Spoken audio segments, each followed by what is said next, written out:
महत्त्वाच्या घडामोडींकडे प्रशांत कोरटकर प्रकरणावरती आता आज कोल्हापूर सत्र न्यायालयात निकाल दिला जाईल।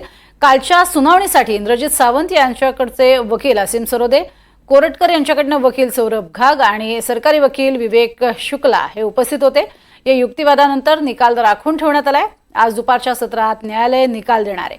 तसंच प्रशांत कोरटकर हे ऑनलाईन उपस्थिती लावण्याची शक्यता आहे।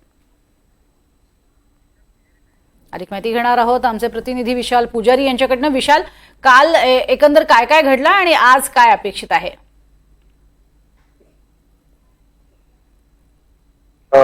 काल दुपारच्या सत्रामध्ये इंद्रजित सावंत यांना दिलेल्या धमकी प्रकरणी आणि छत्रपती शिवाजी महाराज, छत्रपती संभाजी महाराज यांचा अवमान प्रकरणावरची सुनावणी पार पडली आणि या सुनावणीमध्ये सरकारी वकील विवेक शुक्ल, फिर्यादी इंद्रजित सावंत यांचे वकील असीम सरोदे आणि आरोपी वकील सौरभ घाग यांनी युक्तिवाद देखील केला। त्याचबरोबर पोलिसांची देखील साक्ष या कालच्या सुनावणीमध्ये पार पडली। या सगळ्या सुनावणीमध्ये काल सरोदे यांनी काही महत्त्वाचे मुद्दे मांडलेले आहेत, ज्याच्यामध्ये मोबाईल मधला डेटा जो आहे तो डिलीट करण्याचा प्रयत्न करण्यात आलेला आहे, असा एक जो गंभीर युक्तिवाद आहे तो केला। आणि सगळ्यात महत्त्वाचा या युक्तिवादामध्ये काही पोलीस अधिकाऱ्यांच्या सांगण्यावरून हे केलंय का असा देखील त्यांनी सवाल देखील उपस्थित केला आहे। त्यामुळे हा सगळ्यात महत्त्वाचा मुद्दा असणार आहे, कारण या सगळ्या प्रकरणामध्ये एक मोबाईल जो आहे तो सगळ्यात मोठा एव्हिडन्स आहे। या मोबाईल मधलं संभाषण सगळ्यात मोठं एव्हिडन्स आहे।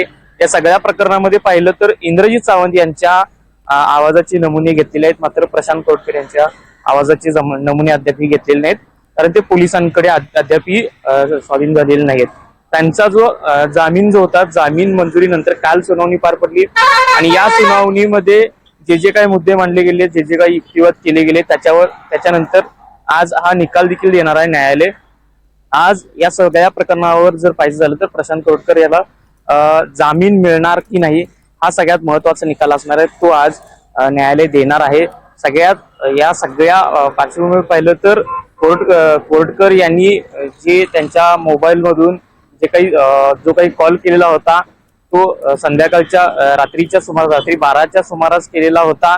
त्यामुळं असीम सरोदे यांनी सुद्धा सगळ्यात महत्त्वाचा एक युक्तिवाद केला की हा जो कॉल होता तो कॉल कोणाच्या सांगण्यावरून केला, कोणत्या व्हिडिओ वरून त्यांना राग अनावर झाला, कोणती मुलाखत सावंत यांची त्यांनी पाहिली ज्यामुळं त्यांना हा राग अनावर झाला। ही मुलाखत इंद्रजित सावंत यांची ही मुलाखत देखील पाहिली पाहिजे। त्याचबरोबर कोरटकर याची देखील सखोल चौकशी झाली पाहिजे। पोलिसांच्या ताब्यात दिल्याशिवाय हा सगळा तपास पूर्ण होणार नाही। जर कोरटकर पोलिसांच्या स्वाधीन झाला नाही तर हा जो तपास आहे, ही जी सुनावणी ती पूर्ण होणं शक्य नाही। त्यामुळे सगळ्यात महत्वाचं म्हणजे कोरटकर याचा जामीन जर आज रद्द झाला तर कोरटकर यांना पोलीस ताब्यात देखील घेऊ शकतात। त्यामुळे या सगळ्या पार्श्वभूमीवर कोल्हापुरात देखील पोलीस देखील अलर्ट मोडवर असणार आहेत। न्यायालय काय निर्णय देणार याकडे सुद्धा आपलं लक्ष असणार आहे। नक्कीच। धन्यवाद विशाल या संपूर्ण सविस्तर माहितीसाठी।